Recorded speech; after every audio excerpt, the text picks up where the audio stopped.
ಎಲ್ಲರಿಗೂ ಕೂಡ ಬೆಳಗ್ಗೆ ನಮಸ್ಕಾರಗಳನ್ನು ಹೇಳ್ತಾ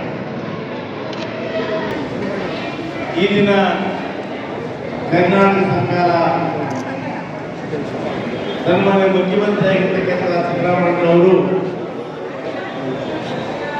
ಉಪಮುಖ್ಯಮಂತ್ರಿ ಆಗಿರ್ತಕ್ಕಂಥ ಡಿ.ಕೆ. ಶಿವಕುಮಾರ್ ಅವರು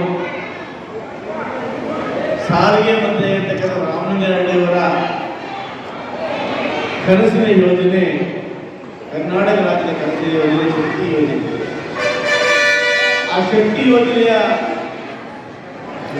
2 ವರ್ಷಗಳು ಪೂರೈಸಿದ್ದು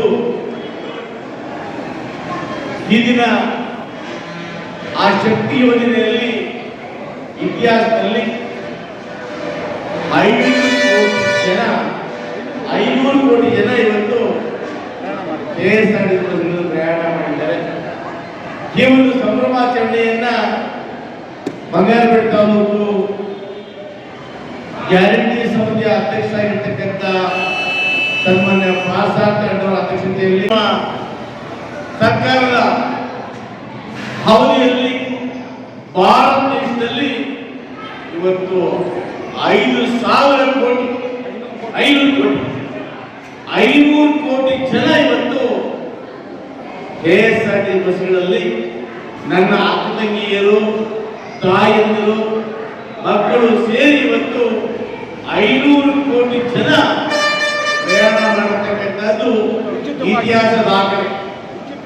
ಎಲ್ಲರೂ ಕೂಡ ಪ್ರಯಾಣ ಮಾಡತಕ್ಕಂಥದ್ದು ಯಾವುದೇ ಟಿಕೆಟ್ ಅನ್ನು ಪಡೆಯದೆ ಉಚಿತ ಪ್ರಯಾಣ.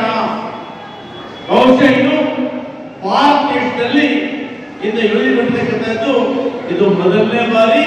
ಅದು ಕರ್ನಾಟಕ ಸರ್ಕಾರ, ಸಿದ್ದರಾಮಯ್ಯನವರ ಕಾಂಗ್ರೆಸ್ ಸರ್ಕಾರ.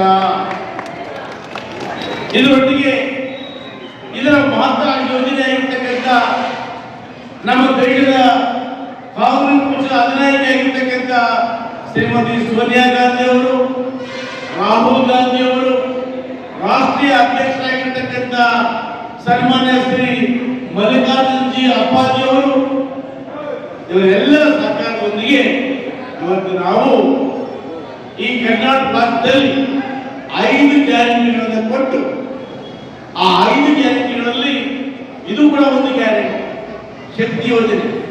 500 ಕೋಟಿ, 1-2 ಕೋಟಿ ಎಲ್ಲ, 500 ಕೋಟಿ ಹೆಣ್ಣು ಮಕ್ಕಳು ಇವತ್ತು ಉಚಿತವಾಗಿ ಬಸ್ಸುಗಳು ಪ್ರಯಾಣ ಮಾಡಿರುತ್ತಾರೆ. ಇದುವರೆಗೂ ಸುಮಾರು 12,614 ಕೋಟಿ ರೂಪಾಯಿ, 12,614 ಕೋಟಿ ರೂಪಾಯಿಗಳನ್ನ ಸರ್ಕಾರ ಇವತ್ತು KSRTC ನಿಗಮ ಕೊಟ್ಟಿದೆ. ಒಂದು ಕಡೆ ನಿಗಮ ಎಲ್ಲೋ ಒಂದು ಕಡೆ ಕಷ್ಟದಲ್ಲಿತ್ತು.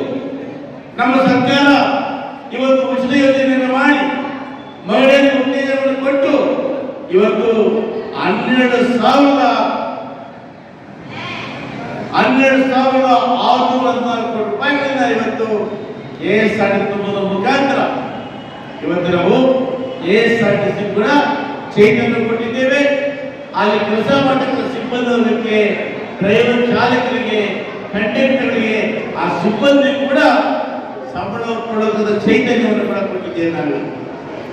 ಅದರೊಟ್ಟಿಗೆ ಇವತ್ತು ಸುಮಾರು 4,000 ಡ್ರೈವರ್ಗಳನ್ನ, ಕಂಡಕ್ಟರ್ಗಳನ್ನ ಅಪಾಯಿಂಟ್ ಮಾಡೋದಕ್ಕೆ ನಮ್ಮ ಮಂತ್ರಿ ಆಗಿರ್ತಕ್ಕಂಥ ರಾಮಲಿಂಗಾರೆಡ್ಡಿ ಅವರು ಕೂಡ ಇವತ್ತು ಪ್ರಕಟಣೆ ಮಾಡಿ ಈಗಾಗಲೇ ನಡೀತಾ ಇದ್ದಾರೆ. ಮತ್ತು ನಿರ್ಮಯ ಮೀಡಿಯಾ ಚಾನೆಲ್ ವೀಕ್ಷಿಸಿ, ಸಬ್ಸ್ಕ್ರೈಬ್ ಮಾಡಿ, ಲೈಕ್ ಮಾಡಿ,